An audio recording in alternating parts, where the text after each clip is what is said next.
Your mama were kwasia too much, or you who know. Huh? Or me and kwasia for too much. And your mama kwasia penny. The only you who knows my boys is on Munkoyo. A Munkoya Hana Kumsi na Yana. And to be sound say, wo, Anna obi suma, boys is a mumra mebo. Yes, I would do for a kaida for him to my for see a mabo and take a bayode.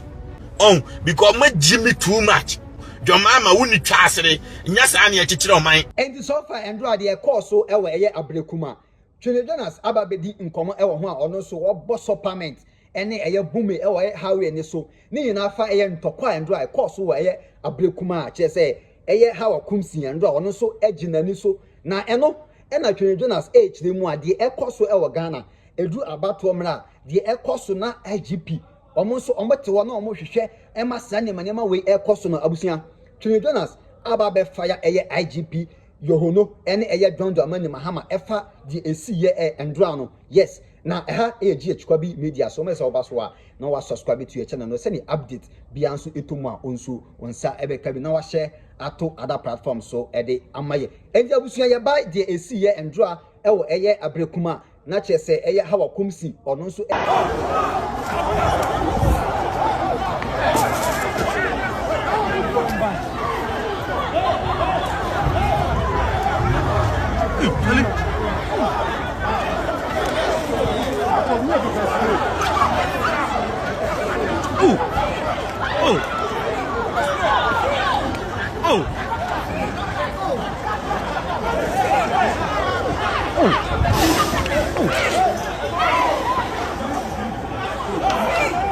Why are they doing that?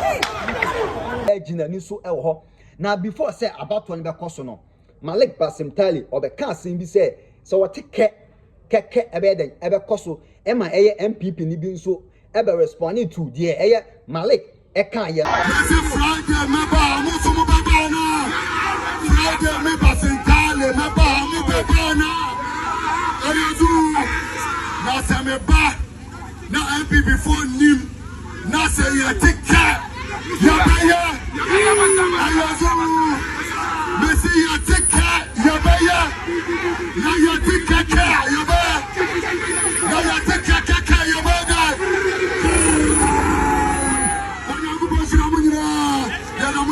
Okay, Ghana for me say mun kanje Bastin Tani say was here ya kra obeya kre say ya kre obeya kre obetia ni gumaya na aboya nyina enti se wonimo obeya kra ni no omunyan no mo oni na komia anya sa me say ye betin kate anya bi nwe ye be boma menase enti message ye dey ma dondro mani mama ye dey ma danka William so on kanje NDC for say so omunim aso we ma do so megede ya me say so money wo omonye dai omohena no na eno ena twene Jonas H de mu a da bia ye to aba e o Ghana intokwa any task force any eye young boys no na chese omo seniema eno ena of fire eye IGP dampale yohono say die course no efiri omo ene John Dramani Mahama omo ena ma sanye manema we den aba chese amanfo a ya prepare omo ni nyina no abusia na before say yebeko yensem no yeni kan entie this particular video we or this side me wi na yakwa kotie twene Jonas in sama wade to dwa efa de esiye and dra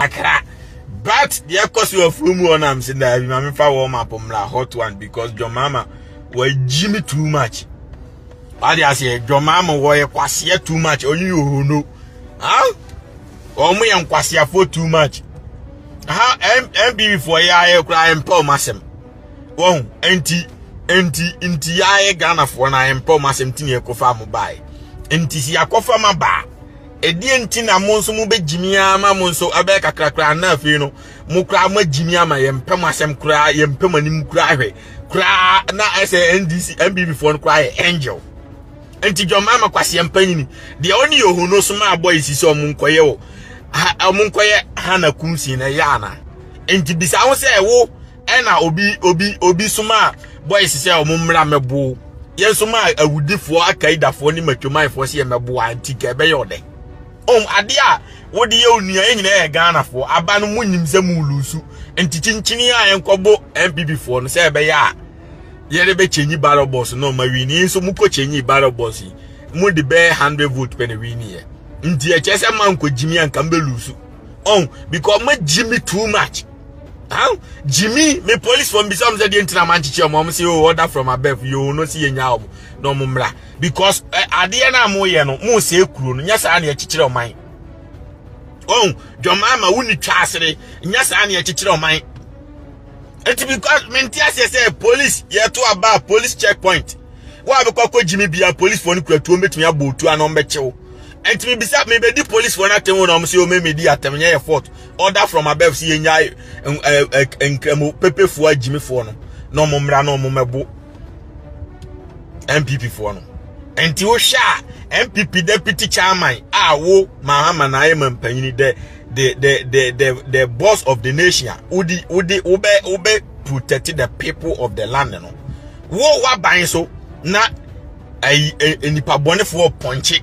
Opponent because of say to abana police for ntime nyehwe na nam news ba bia say e bo MPP for na e bo MPP for and next time no mu lose na MPP for ba na o mo so bomo a wan na emeka bi mamo so enti na onya position no e 4 years ye beto abade mako because ade enti a mema ye to abama am say mo mra na mo stop dum so mu ntimi me mo mra na mo meye dey mo mebie 24-hour economy mu ntimi mu diska ni nyina e to talk as ma nkwasiafo eze kwase bi ye friend ayi bu wan mi refi din na funu said ye hu no to radio so o ma to camera di akoche no on na muntimi ntua teacher for ka muntimi ntua ayi nurse for ka san kwase afo we won wan o ye ko fa mo ba ye nim si ye fa nyansa fo na di o maba enti jo mama sa Jimmy sem we am koye no e out of equation mo ye kwase afo stupid people e Jimmy operation am boys ne koye no me my boy ba ko me camera turn so minim no me bisa na ofi Jamestown me bisa na de ntinom koye adwuma so mama mo sika so mo kobo mo enti se omo no boys ni adwuma ya mo be employ omo anya mo anya adwuma ya no there be employment amone mo no se omo koye tutrase MDC for employment amode ma youth ni se omo koye atutrasem na police for gina okurukura tu omo ntimi tutuo ni mo nko omo won enti se police ni ntimi tutuo mo obi a o punch MP ti ya mecho no obi a ono no head MP police ni ntimi nkuno emfiri wiase o police ni ntimi nya ne hwea next time no MPP ba power ana party foforo ba power na wo dwo mama o gina wona ana ono yiri gina wona obi di aba be bo team na police ni anya ne hwea ebe ye odana because de mo ye no o we ofo nsa anu ahwe ode so onya meche no o we ofo nsa anu ahwe ode de mo ye no mo se kuro no because say hu se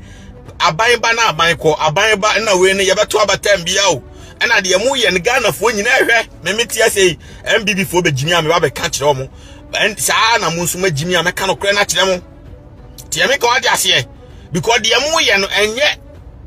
Orisi MPP and NDC dia ofus da bi o omo ye nyina enkwase afo omo ye nyina ye moa ba me ntena wo hwe se party bi wo ho a omo no leader mampanyin na wo se o maintain peace the police their goal is to maintain peace no ni aka chom so mo stand down mo ntutuo mo nchi obi a ni enyai manipa bonefo mmra ba bi a yeto aba na mo mebo electoral commission for emu opposition party for say be ya o mbe sambaro boss no na mo yesa you are not doing Ghana any good. You are not doing anything better for a mo party no more damage mo party ni din keke Jimmy na ma Jimmy. What just say more damage mo party ni din keke. They make what just say e damage na mood esa obi antimi trust police system no obi antimi trust o man no because the police for na egu obebrebe no o mbetimi achi nipa bone for ni nyina o mu nim boys no but you know see me enchi omo because your mama or that say me enchi omo na mo yes you are not building a nation e wo say mo ma ade ne fenchem Akufo-Addo time me be ha mani etata no ma ne ye ade no wantimi ankogimi o ma ne ye fenchem ade na mo de mu nso mu gimi bi ade we yakasa tiasa ade ne nye ye to aba ye man nye fair and nipa ni nim say mijina ho mani pefe Ghana for ko yo mutomame a omutomame omanto amame omanto amame ba say ye nkobu obi ye nkoye ne ensisa barobos nyembo electoral commission for papa ebiti wo yem wo yesa na ye beba no wini we obi anim say wiamu ma wiam obi anim say nya wini papa bia we winning we Jimmy winning Jimmy winning ba ma nko amfa wudifo anko amfa tutrafo anko ena ade ne ya fenchim NDC ni gina MPP ni gina ne ato aba na wi abobo o we na winning na obi asiachia no na yeko. That is what we want. That is Ghana we want. NDC MPP ye nuafo ntidi ntina da bia de se pipe no obi apra no obi Jimmy be no me say mo energy Jimmy fo amtimi ko ekobo electoral commission for bu MPP fo a mo mfa nkobo sa Igbo fo mwa na mabegu Ghana wono mo Jimmy ase mo adwomama woni twa asere 2 million Igbo fo na woni dom ayefeze nkran hene Ghana nche ahyehye ho a mo kwa akoton Ghana amom enye adwuma ne enye adwuma kina me I will stop you Kenny Jonas I will stop you say dwomama mehwe na se wontimi ndiport Yoruba fo we Igbo fo we free Ghana me ba be yeku atu aban no me na me ka che the date beto so omu ntimi nya asase wo Ghana enya asase wo Ghana enye possible tie ya me cho no enti ai taxi driver na Igbo fo na kokunu no me ma na busuamfo ya akọ omu ya wudifo omu kum we no eye no ma ma omu o taxi driver ye fra no Patrick Tete omo Igbo fo ne fa no dropping some ne kwa afrawo ena o makwa kuku no na o maje car ne di dwane na o matwitwa ne part e di ato car ne de ko ena omduru afrawo police for shout out to you my ade omo si omo mfa papers ne do registration ne documentation ra omo nyampa ma bi ko car no nyom de a ena police for ne chi omo no ena omo interrogate omo ana fi omo kan okrese o ka awura no ya kunu de na to wura mu a enti bona police for ne lead omo abae ombae na Patrick na da hoyi ono abranti a oseme mokro no meye adwuma ama mensa akoma no na dwoma ama kwase empanyini ne ga ama ncha Jimifo akofa awudifo ya begu oman no ma cho so mo wi nipa nam Igbo ade na mo hwe na je ya movie Jimmy omu dwuma omu dia omu kum nipa se nkokoma enti dwoma ama fa kwase deport omu nyina firi kro no mu ne je Jimmy no se wo energy ultimate kokuntokwa wa electoral commission eko papa electoral commission fu ani boy bi ono electoral commission adwuma o frame Jonah de adwuma mama ba ye de enye kra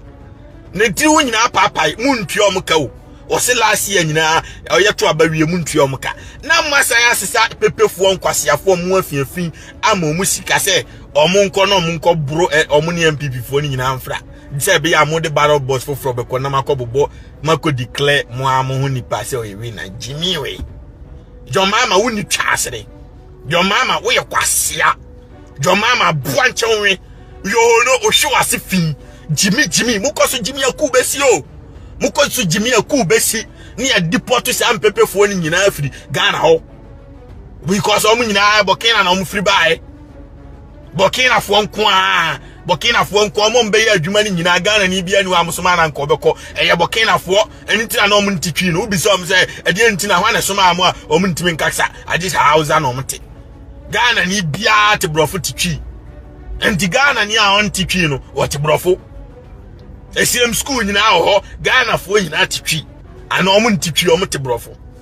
enti se obi nti brofo no ntitwi na Hausa na otia o free Burkina na yede na to kama lodu ndi na bankan se o medi bone nko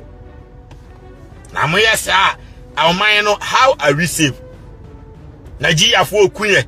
enti sa nkwase Nigeria fo no me sika kire me ko school me ko me ntise Kevin Taylor Jimmy na unko school da na kwase yampanyi na oti dem abedura bruchire a unko school da nim die bia ni Timon capitalize opportunity in the United States na ni skania oti oba dem uru nkuku a oba na suma na I'm not like that idiot me ma pampam na mani mo mrai na mo huma ni ye I'm not like that idiot so I just say me ni Nigeria focus school na ye course be your friend programming na mnium nyina na ewo class na ye C++ machine language em no unko school da ana woni IT field I want to the American ase then to say na AI about me ma AI create software and website man those days na university no now you have to use PHP and HTML no machine language to design a real website and to say na wotimi kona template are ready now. What you should color penny udina the isheshim dabi. We have to write and code. And tinamini omnyina coding Nigeria for no one be catch them say Igbo for a sacrifice every year, and a sacrifice no omono moja nipa moja. Na kwa mfaso nya nipa ni ku omo say omo ne father for no omo de obel fie ba ko omo nku first one, second omo nku, third one no omo ku, no omo twitwa wonam no omo ne ahye fridge deep freezer e omo fie no omo yu no omo wion kakra nti moja no omo ne koye for sacrifice we ya nipa no body na nkasa no wo hye fridge no omo we ne kakra sa nti sankofu we no omo an san ebuku alam enti edie ntina Jomama si wa Jimmy na yen sisa sankofu we megu Ghana ne ma omo asase na daachi omo asaba be kunye nyina afiri oman no na omo claim ownership of Ghana aden ye Jimmy boko the same Jimmy now na Burkina Faso yema omo ai ohene yema omo land and the Burkina Faso sorry omo ku Ghana for ne senko koma because omo di Jimmy omo nananom di Jimmy koma omo asase se omo ntena so na omo abewo mma wo na omo adore na the bioma omo akotwe omo kromfo Burkina Faso na omo abegu boko no omo ku Ghana for non stop back to back muntimi nsolve sa case no muntimi nsolve adan na mo be create bi won kan ma Jimmy adan na Igbo fo no omo se omo pe ba bia develop omo krom Nigeria wo ho omo nko na omo nko create kingdom ho a Ghana na ye mpanimfo Jimmy ne yete wo se sankwasiafo we awudifo we sisi na makoku Patrick no na nim nipa dodo omo akum a police fo kra nche ye unim nipa dodo omo akum a police fo nche omo we anya so omo kum nipa na omo de ka na dwan na omo kotena protrom na omo dwan ya enko obi akra hu omo na omo kum ni wi na omo de ka na fa border ko Togo ana aflawo police ni ayeden esida bi mo amfa document ama mo kra mo nsan titwi ntimi ya Nigeria for America which is ocean Nigeria ni bia na bisan se ofiri on se ofiri Ghana because o my forger abeje Ghana passport because Trump mpel mo America Trump has deport o munyina wa sanction o munyina nti Nigeria for bia wa America bia no o mukura Sierra Leone Ghana Togo o muntimi nkura mo akrum passport because o me criminals o me criminals fraudsters enti sad adentina Jomama si wa Jimmy NDC for so me nkwasiafo na Jomama kwasia ni sa scam we ekotwa pictures ube wan say abeda America say America Jomama abe scam America bia $500 million abra obisi you are insulting the nordness so ma Jimmy o munyimi yanka medi o matem kwasia hwam ne ye de o mkoye san kwasia adwuma no na asantini kan ho na akuapim ni kan ho na kropon ni kan ho Jomama boa ne soma ayo hwam no soma amo anya kwasia hawa kumsin na omkobo no anya no de na enti no de na no anya boa nka kwasia mpenti ze Jomama soma se ko kona kobu nua ba a wo ye no de na o pese o ye bibi boa mo a o nod na oba wanyese okoye hwewoni wako school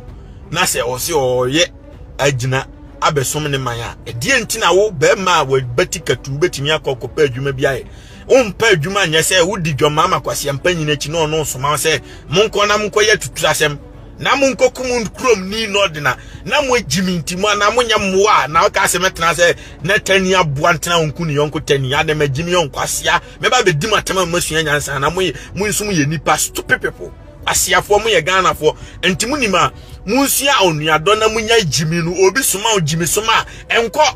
ade ni Jimmy no enti Jomama no ne ba na ni tise bosom no ade no soma ne se onko na onko head obi onko head Hana Kumsin because onimse okwa obetimi ewu Hana Kumsin no ono na ye ni papa nya san ka obetimi ama ni na yifo no ne o Ghana ama ni police o se wonima Jimmy obetimi instruct police ni so omo otu nku se wonima ofui se wonima Jimmy entu ko ye na Hana Kumsin ni nipa boni ni a ko obetimi instruct oye MP betimi aka akire police ni o guide ni se boasimasi tu oku no obeto Jimmy se munima enti wonkwame mfa ni agro because of politics se wa Jimmy a ko Jimmy enti hana kumsi na ni papa o se omo a se nkoma wa Jimmy a ko betimi ama police fo na a mo guide no se sign police ma MP we say guide MP we a MP ni any police ni na ma police fo na di MP ni ana minister na chini na omo gi instruction exclusively from the MP ana minister no enti mo ko ye no ena nko no so Jimmy a ko betimi akase mu nku omo nyina nko mekumo wa woni ameche no enti omo ku afa na ama me besu ana wa woni ameche no obo afa na ama me ana papa besu enti aya mumiesu enyansa oh because NDC MPP omo nyina wini a Ghana de tia na te omo nyina Jimmy fo Joma ma ba mi betwa trumu yeto abama na how many days ni ontimi ntwam baby Joma ma ba how many days ni Sami Jamfia sisa sika no de cha agrada ya no awakoto Camry de ache kwase bi na oti radio su de nkofo atem no bisase watuma tua teacher fo kada bi Camry woni me bo over 2 billion etimi tua teacher fo okuma ase nyina aka adenti na office kana nkotua because o ma Jimmy o ma selfish people won ya meche no enti sa Jimmy no e was NDC fo jai nya sa on be lose drastically sa se mu janye sa on be lose drastically sa Jimmy si ana de MPP we opposition no sa Jimmy we ya ye mo pa ne nkobu nkofo ye mo pa na police fo gina ni amomo da ma obi anche obi a police ni no number 1 goal ni say ohun criminal o che no enye yohunu na ya boa ka Ghana police kura handle boku is easy there be o Jimmy nti o se omunya omo sao ana we o ma Jimmy nti omu munkodi bone you know get baba kwasi am nyimiti more life nchiro bia meka no kretie no kre na ja Jimmy dwan me mpanimfo na Jimmy manyina omo so a Ghana no ye betena ona Igbofo abeji kuro na free ensem ye betena o di Jimmy sa anti Joma ma me man up to 2 months when deport omo a me ba be ye no ho adwuma when deport am and meditate am me ba be ku beba me ba be ku atu Joma ma na me ama deport Yoruba fo ni nyina ani Igbofo ni nyina free Ghana ho me wi a na fe no se me ame pa me de konwa no be sama no me pa me ato abade obewini ni am maje mama no me ba be ku atu no because ya boa ye na nanom kobre enya independence na Jimmy fo te se wo ne Ghana nche Jimmy fo mienu NDC fo nkwasiafo ne Ghana nche momfa independence ne nkoche Igbofo mmoa ye mem tena ma san kwasiasem ne nkoso kwasia ekuro bia ohene mienu wo mbia nto kwankwa nti e se nkran ohene ba ko pe Ghana nche ono nko obi obi ahye nase se ye be ye obi ohene a ese oye nkran ni ye mmeye foreign na bia ohene wo Ghana ho no me claim nsase no mekum Ghana fo say no aha na ye ne territory da bi